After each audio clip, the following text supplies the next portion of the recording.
Les magasins essentiels qui pourraient rester ouverts lors du reconfinement en France, à partir de mars, le gouvernement devrait permettre à un certain nombre d'entreprises de rester ouvertes. Quelles sont ces entreprises?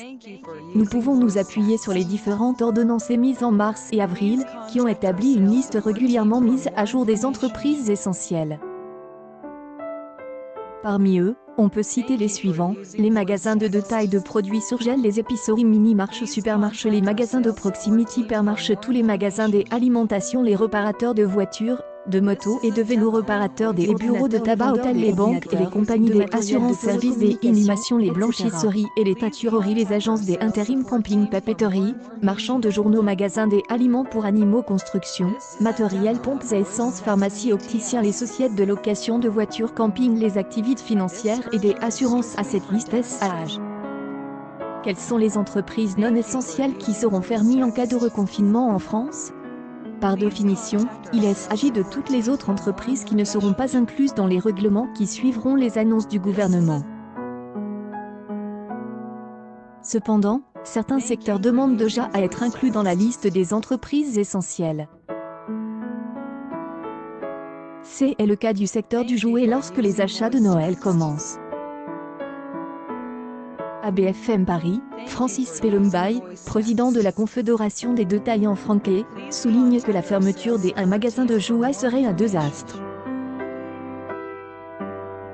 William Keberle, président du Conseil français du commerce, CDCF, va encore plus loin: si un reconfinement en France partiel ou général ou un couvre-feu plus long est envisagé, il est important de donner à tous les commerces, y compris ceux qui avaient été considérés comme non essentiels, la possibilité de continuer à commercer, pour éviter une catastrophe économique.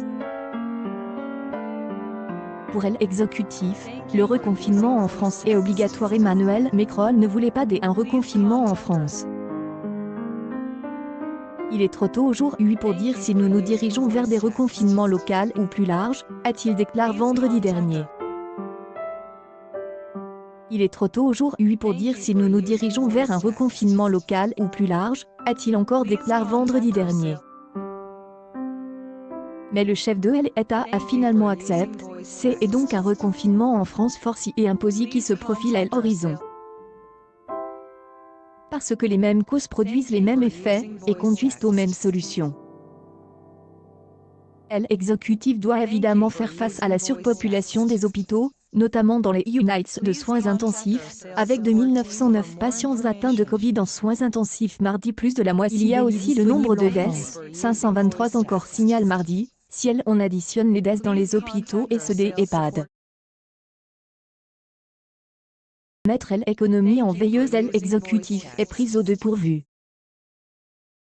Il n'a pas d'autre solution pour cette situation incontrôlable. Le reconfinement en France est la seule chose qui fonctionne pour arrêter la circulation du virus. Cependant, la plupart disent que ce reconfinement en France sera différent de celui du printemps, car ils ne veulent pas mettre l'économie en attente. Les écoles sont donc laissées ouvertes, et peut-être les colleges et les lycées avec un protocole de santé revisé, à condition, bien sûr, que les enseignants acceptent de retourner au travail et de ne pas exercer leur droit de retrait. Le télétravail est encouragé, mais cela ne signifie pas que les Français ne peuvent pas se rendre au bureau. De l'improvisation pour ce nouveau reconfinement en France. Selon les chefs de parti qui ont été reçus mardi soir par Jean Castex, le gouvernement n'avait pas vraiment travaillé sur un tel plan de reconfinement en France. Il y a ce sentiment d'improvisation, de panique, de manque d'anticipation, a commenté le leader de la LR Christian Jacob après le départ de Matignon. Je suis très surpris par la façon dont cette réunion a été programmée, réalisée et rien n'a été mis sur la table. Triple échec, vous n'avez pas tort, il n'y a évidemment pas de plan précis qui a été préparé. Tout est de suite dans la précipitation. Jean Castex, qui était l'homme des Unidifos qui a mal tourné, est sur le point de devenir l'homme des Unidifos mal préparé. Cela soulève des questions au niveau démocratique. Qui décide?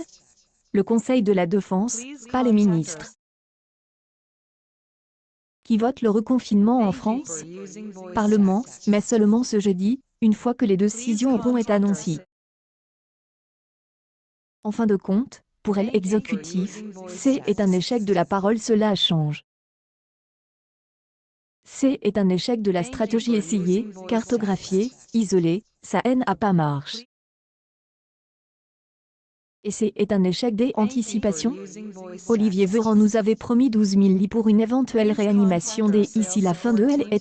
On voit bien que ce n'est pas le cas aujourd'hui. Et actualité en direct reconfinement en France, qui restera ouvert jeudi.